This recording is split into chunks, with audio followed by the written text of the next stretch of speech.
There are three areas that I want to talk about with regard to benchmarking.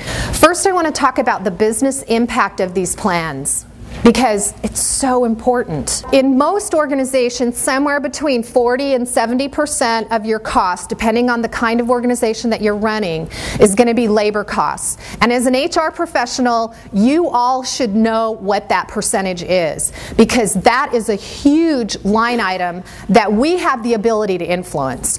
Labor, again, is a huge part of our overall operating expenses. Here's the potential cost for a bad plan. What's your total annual salary survey budget? What's your total annual operating budget? If you've got a $10 million operating budget and 70% of that is labor cost, that means that $7 million per year is going out toward labor costs. What if we accidentally, without really realizing it, just let our pay creep up a little bit over time, and we ended up with a 5% overpayment?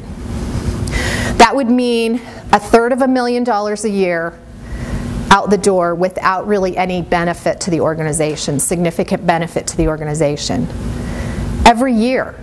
We just have to tighten things down, pay a little bit more attention. I'm not talking about taking pay away.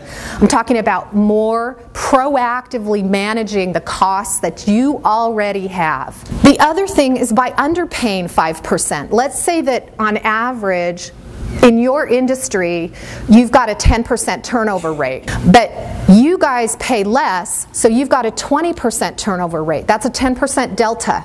If you assume that it costs 1 times everybody's annual salary for that amount of turnover, again, that's a $700,000 potential cost for turnover per year that you could have just because you've targeted the wrong pay.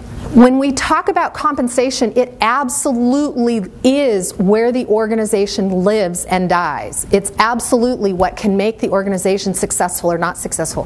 Why are we freezing salaries during these times? Nobody likes to freeze salaries. You know why? We have to, because that's our biggest budget expense. We don't have a choice. We can't save enough money on capital expenditures and on rent and on office supplies. We can't save enough money to make that up. We have to get into that 70%. So again, as HR professionals, you should know these numbers in your business and be able to understand the potential impact that every decision that you make has on the bottom line.